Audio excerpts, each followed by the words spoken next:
Il convient de remarquer que dans la mesure où le sentiment d'approbation naît de la perception de cette beauté, de l'utilité, il ne comporte aucune sorte de référence au sentiment d'autrui.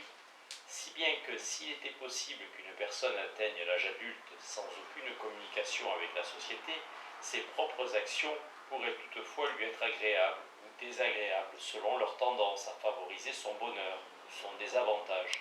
Il pourrait percevoir une beauté de ce genre dans la prudence, la tempérance et la bonne conduite, et une difformité dans le comportement opposé.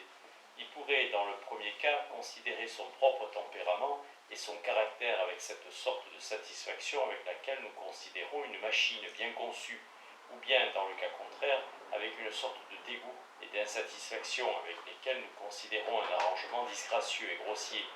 Mais puisque ces perceptions ne sont qu'une affaire de goût, et ont toute la faiblesse et la délicatesse de cette espèce de perception sur la justesse desquelles est fondé ce que nous appelons proprement le goût, elles ne retiendraient sans doute pas l'attention de celui qui se trouverait dans cette solitaire et misérable condition.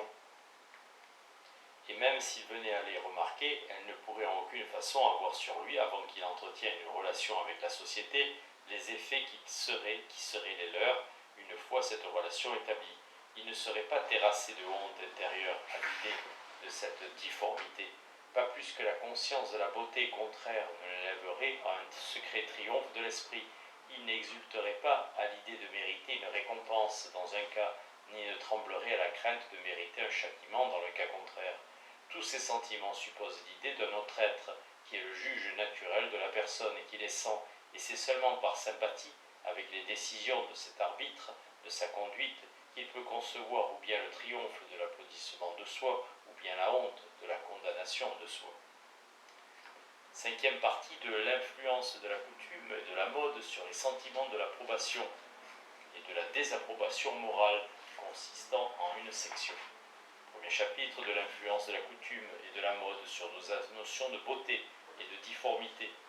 Outre ceux que nous avons déjà énumérés, il existe d'autres principes qui ont une influence considérable sur les sentiments moraux du genre humain et qui sont les causes principales du grand nombre d'opinions changeantes et dissonantes qui déterminent selon les époques et les nations ce qui est blâmable ou digne d'éloge. Ces principes sont la coutume et la mode qui étendent leur empire sur nos jugements concernant tous les genres de beauté. Quand deux objets ont été vus ensemble fréquemment, l'imagination acquiert l'habitude de passer aisément de l'un à l'autre.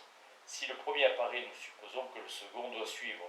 De leur propre accord, ils nous mettent chacun l'autre à l'esprit et l'attention glisse aisément de l'un à l'autre. Sans la coutume, il ne devrait y avoir aucune réelle beauté dans leur union.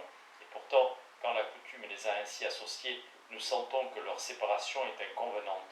Nous trouvons le premier disgracieux lorsqu'il apparaît privé de son compagnon habituel. Quelque chose nous manque, à quoi nous nous attendions, et l'arrangement habituel de nos idées est perturbé par cette déception. Par exemple, il semble manquer quelque chose à un costume auquel fait défaut l'ornement habituel le plus négligeable, et l'absence ne serait-ce que d'un bouton nous semble disgracieuse ou mesquine, lorsqu'il n'existe entre les objets une convenance naturelle. La coutume accroît le sens que nous en avons et fait apparaître un arrangement différent, toujours plus désagréable qu'il ne pourrait autrement sembler. À ceux qui ont été accoutumés à voir les choses avec bon goût, quelque chose de grossier ou de disgracieux paraît encore plus repoussant. Lorsque la conjonction est inconvenante, la coutume affaiblit ou bien supprime entièrement notre sens de l'inconvenance. Ceux qui ont été accoutumés au désordre et à la saleté perdent tout sens de la propreté ou de l'élégance. Les styles de mobilier ou d'habillement qui paraissent ridicules à des étrangers ne heurtent pas les gens qui y sont habitués. La mode est différente de la coutume, ou plutôt elle en est une espèce particulière. Il n'est pas question de la mode que tout le monde porte, mais de celle que portent ceux qui sont de rang ou de dignité élevée. Les matières gracieuses, aisées et impérieuses des grands, jointes à la richesse et à la magnificence habituelle de leurs vêtements, confèrent une grâce à la forme même qu'ils donnent à ceux-ci. Aussi longtemps qu'il continue d'user de cette forme, elle est associée dans notre imagination à l'idée de quelque chose de distingué, de magnifique, et alors qu'elle devrait être indifférente en elle-même, elle paraît à cause de cette relation posséder quelque chose en elle qui serait à son tour distingué et magnifique. Mais dès qu'il l'abandonne, elle perd toute la grâce qu'elle semblait posséder auparavant, et maintenant qu'elle n'est plus utilisée que par les gens de rang inférieur, elle semble posséder quelque chose de leur mesquinerie ou de leur manque de grâce. Tout le monde reconnaît que l'habillement et le mobilier sont entièrement sous l'empire de la coutume et de la mode. L'influence de ces principes n'est toutefois pas confinée à cet étroit domaine, mais elle s'étend à tous ceux qui, d'une manière ou d'une autre, est l'objet du goût, à la musique, à la poésie, à l'architecture. Les styles d'habillement et de mobilier changent continuellement, et cette mode qui nous paraît ridicule aujourd'hui quand elle était admirée il y a 5 ans, l'expérience nous convainc qu'elle fut en vogue surtout, ou même entièrement grâce à la coutume et à la mode. Les vêtements et le mobilier ne sont pas faits d'un matériau très durable. Un manteau bien imaginé est usé en un an, et tout, comme la mode, il ne pourra pas propager au-delà la forme d'après laquelle il a été fabriqué. Les styles de mobilier changent moins vite que ceux de l'habillement, car le mobilier est communément plus durable. En 5 ou 6 ans, ils connaissent toutefois une entière révolution, et chacun de son vivant voit la mode changer aussi, ainsi de bien des manières différentes.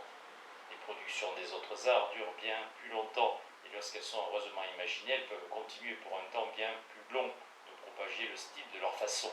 Un bâtiment ingénieusement conçu peut supporter de nombreux siècles. Un air ravissant peut être transmis par une sorte de tradition à travers un grand nombre de générations successives. Un poème bien écrit peut durer aussi longtemps que le monde. Et tous continuent des âges, durant de mettre en vogue ce style particulier, ce goût, cette manière d'après lesquels chacun d'eux a été composé. Peu d'hommes ont l'occasion d'assister de leur vivant à un bouleversement considérable de la mode de l'un de ces arts. Peu d'hommes ont une expérience et une connaissance suffisante des différents styles qui prévalaient à des époques dans des nations reculées et dans des nations reculées pour pouvoir les accepter ou les juger impartialement par rapport à ce qu'on trouve à leur époque et dans leur pays. Il est donc peu d'hommes disposés à reconnaître que la coutume ou la mode ont beaucoup d'influence sur leur jugement concernant ce qui est beau ou non dans les productions de n'importe lequel de ces arts. Ils imaginent que toutes les règles qui, pensent-ils, doivent être observées dans ces arts sont fondées sur la raison et la nature, non sur l'habitude ou le préjugé. Toutefois, très peu d'attention pourrait les persuader du contraire et les convaincre que l'influence de la coutume et de la mode sur l'habillement et le mobilier n'est pas plus absolue que sur l'architecture, la poésie et la musique. Existe-t-il ainsi une seule raison pour expliquer pourquoi le chapiteau dorique devrait convenir à une colonne haute de 8 diamètres, la volute ionique à une de 9 et la frondaison corinthienne à une de 10? La convenance de chacune de ces conventions ne peut être fondée sur rien d'autre que sur l'habitude et la coutume. L'œil ayant été habitué à voir telle proportion associée à tel ornement serait offensé s'ils n'étaient pas joints l'un à l'autre. Chacun des 5 ordres a ses ornements propres qui ne peuvent se substituer les uns aux autres sans offenser tous ceux qui connaissent un tant soit peu les règles de l'architecture. Certes, selon certains architectes, le jugement avec lequel les anciens ont assigné à chaque ordre ses ornements propres est si exquis qu'on ne peut en trouver d'autres aussi appropriés. Il semble toutefois difficile d'admettre que ces formes, qui sont sans aucun doute extrêmement agréables, soient les seules à convenir à ces proportions, ou qu'il ne pourrait y avoir 500 autres qui, antérieurement à la coutume établie, auraient pu s'y adapter aussi bien. Cependant, lorsque la coutume a établi des règles particulières de construction, et pourvu qu'elles ne soient pas absolument déraisonnables, il est absurde de penser à leur en substituer d'autres, qui sont seulement aussi bonnes, ou même qui en matière d'élégance et de beauté ont naturellement un petit avantage sur elles. Un homme serait ridicule s'il apparaissait en public vêtu d'un costume très différent de ce qu'on porte communément, alors même que son nouveau vêtement serait en lui-même très gracieux et très commode. Et il semble exister une absurdité semblable à orner une maison d'une manière très différente de celle qu'ont prescrite la coutume et la mode, même si les nouveaux ornements devaient en eux-mêmes être légèrement supérieurs aux ornements communs. Selon les rhéteurs anciens, une certaine longueur du vers convenait par nature à chaque espèce particulière d'écrit, comme étant l'expression naturelle du caractère, du sentiment, de la passion qui devait y prédominer. Il disait qu'un vers convenait aux œuvres graves, un autre aux œuvres joyeuses, et qui ne pouvait être échangé sans la plus grande inconvenance. L'expérience des temps modernes semble toutefois contredire ce principe, même s'il peut en lui-même paraître extrêmement probable. Le vers burlesque en anglais et le vers héroïque en français. Les tragédies de Racine et la Henriade de Voltaire sont à peu près du même vers que « Let me have your advice in a weighty affair ». L'Alexandrin de Racine, genre tragique, et de Voltaire, genre épique, est ici comparé à un vers burlesque de Swift dans The Grand Question Debate. Whatever Hamilton Brown should be turned into a barrack or a Malthouse, 1729. On peut s'étonner que Smith compare la versification française fondée sur le décompte des syllabes avec la prosodie anglaise, prend pour critère le pied. Mais à l'époque où il écrit, la différence n'est pas encore clairement établie. Au contraire, le verbe burlesque en français est presque identique au vers héroïque décasyllabique en anglais. La coutume a fait qu'une nation a associé les idées de gravité, de sublime et de sérieux à cette longueur, que l'autre a associé à tout ce qui est gai, désinvolte et grotesque. Rien ne semblerait plus absurde en anglais qu'une tragédie rédigée en alexandrin français, ou en français qu'une œuvre du même genre en vers décasyllabique. Dans les styles établis de chacun de ces arts, un artiste éminent provoquera un changement considérable et introduira une nouvelle mode d'écriture, de musique ou d'architecture. Tout comme le vêtement d'un homme agréable de haut rang s'impose de lui-même et se trouve bientôt admiré et imité, si particulier et surprenant qu'il soit. De même, les perfections d'un maître éminent imposent ses particularités, et sa manière devient le style à la mode dans l'art qu'il exerce. Le goût des Italiens en musique et en architecture a subi ces 50 dernières années un changement considérable, en imitant les particularités de quelques maîtres éminents dans chacun de ces arts. Sénèque est accusé par Quintilien d'avoir corrompu le goût des Romains et d'avoir introduit une affêterie frivole à la place de la raison majestueuse et de l'éloquence masculine. Quoique d'une manière différente, Salluste et Tacite ont été l'objet de la même accusation.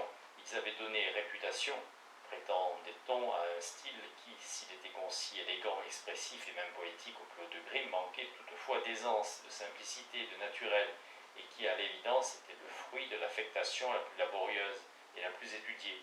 Combien de grandes qualités doit posséder l'auteur qui sait aussi rendre agréable jusqu'à ses propres défauts.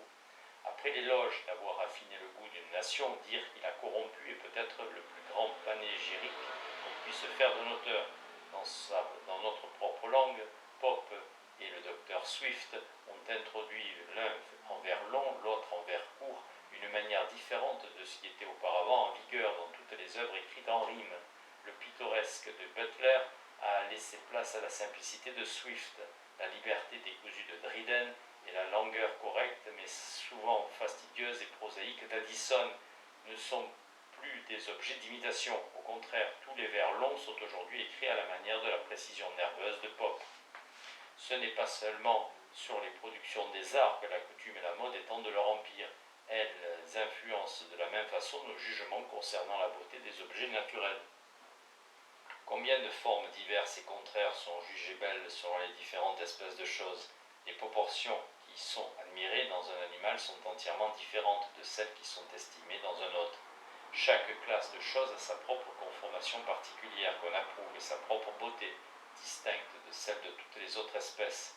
C'est pour cela qu'un savant jésuite, le père Buffier, a établi que la beauté de chaque objet consiste en la forme et en la couleur, qui sont le plus répandues parmi les choses, de la classe particulière à laquelle l'objet appartient.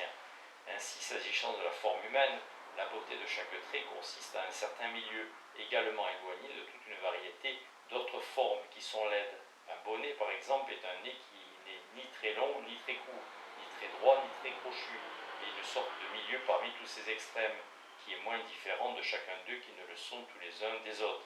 C'est la forme que la nature semble avoir visée en chacun d'eux, dont elle dévie pourtant d'une multitude de façons en ne l'atteignant que très rarement, mais avec laquelle toutes ces déviations entretiennent toujours une très forte ressemblance.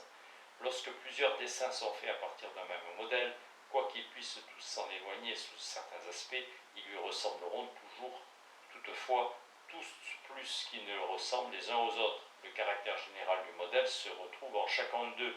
Les plus singuliers et les plus étranges d'entre eux seront ceux qui en sont les plus éloignés. Et quoique très peu le copieront exactement, le tracé le plus exact ressemblera bien davantage au plus imprécis que tous les tracés imprécis ne se ressemblent entre eux. De la même manière, dans chaque espèce de créature, ce qui est le plus beau montre la plus grande ressemblance avec les caractères les plus marqués de la fabrique générale de l'espèce et entretient la plus grande ressemblance avec la plus grande partie des individus de la même classe. Au contraire, les monstres, ou bien ce qui est parfaitement difforme, sont toujours ce qu'il y a de plus singulier et de plus étrange, et ils ont le moins de ressemblance avec la généralité de l'espèce à laquelle ils appartiennent. C'est ainsi que la beauté de chaque espèce, même si elle est à un sens la plus rare des choses, puisque très peu d'individus atteignent exactement cette forme moyenne, et pourtant à un autre sens la chose la plus commune, puisque toutes les déviations lui ressemblent, puisqu'elles se ressemblent entre elles. De sorte que, selon le père Buffier, la forme la plus coutumière est la plus belle dans chaque espèce de chose, en conséquence de quoi un certain exercice et une certaine expérience de la contemplation de chaque espèce d'objet sont requis avant que nous puissions juger de sa beauté, ou savoir en quoi consiste le milieu et la forme la plus répandue. Le jugement le plus subtil sur la beauté de l'espèce humaine ne nous aidera pas à juger de celle des fleurs, des chevaux ou de toute autre espèce de chose. C'est pour la même raison que sous des climats différents, et là où existent d'autres coutumes et d'autres modes de vie, puisque la généralité de chaque espèce reçoit de ces circonstances une conformation différente, des idées différentes sur sa beauté prévalent. La beauté d'un cheval mort n'est pas exactement identique à celle d'un cheval anglais. Combien sont différentes les idées formées dans les différentes nations concernant la beauté de la silhouette et du visage humain. Un teint pâle est une difformité choquante sur la côte de Guinée. Des lèvres épaisses et un nez plat y sont une beauté. Dans certaines nations, de longues oreilles qui pendent jusque sur l'épaule sont l'objet d'une admiration universelle. En Chine, si le pied d'une dame est assez grand pour lui permettre de marcher, elle est regardée comme un monstre de laideur. Certaines des nations sauvages de l'Amérique du Nord attachent 4 planches autour de la tête de leurs enfants et la pressent ainsi quand les os sont encore tendres et cartilagineux, en une forme presque entièrement carrée. Les Européens sont stupéfaits de la barbarie absurde de cette pratique, à laquelle quelques missionnaires ont imputé la singulière stupidité des nations où elle prévaut. Mais lorsqu'ils condamnent ces sauvages, ils ne songent pas que les dames d'Europe se sont efforcées pendant près d'un siècle, jusqu'à ces toutes dernières années, de presser la belle rondeur de leur silhouette naturelle en une forme carrée du même genre, et qu'en dépit des déformations et des maladies nombreuses que cette pratique occasionnait notoirement, la coutume l'a rendue agréable parmi certaines des nations les plus civilisées qu'ait peut-être jamais connu le monde. Tel est le système de ce père savant et ingénieux en ce qui concerne la nature de la beauté, dont tout le charme naîtrait selon lui de sa conformité avec les habitudes que la coutume a imprimées en l'imagination à l'égard des choses de chaque genre particulier. Je ne peux toutefois être induit à croire que lorsque notre sens de la beauté externe soit entièrement fondé sur la coutume, l'utilité d'une quelconque forme, son aptitude à servir aux différentes fins pour lesquelles elle a été prévue, la recommande de toute évidence et nous la rend agréable indépendamment de la coutume. Certaines couleurs sont plus agréables que d'autres et donnent davantage de contentement à l'œil la première fois qu'il les perçoit. Une surface lisse est plus agréable qu'une surface rugueuse. La diversité est plus plaisante qu'une fastidieuse et monotone uniformité. Une variété d'objets associés dans laquelle chaque nouvel élément semble introduit par celui qui le précédait et dans laquelle toutes les parties jointes semblent avoir une relation naturelle les unes avec les autres, est plus agréable qu'un assemblage disjoint et désordonné d'objets dissociés. Mais quoique je puisse admettre que la coutume soit le seul principe de la beauté, je concède pourtant cette vérité à cet ingénieux système qui n'existe guère de forme externe assez belle pour plaire si elle est très contraire à la coutume et différente de tout ce à quoi nous avons été habitués en cette espèce particulière de choses, ni de si difforme qu'elle ne puisse être agréable si la coutume l'autorise uniformément et nous habitue à la voir dans chaque individu du genre.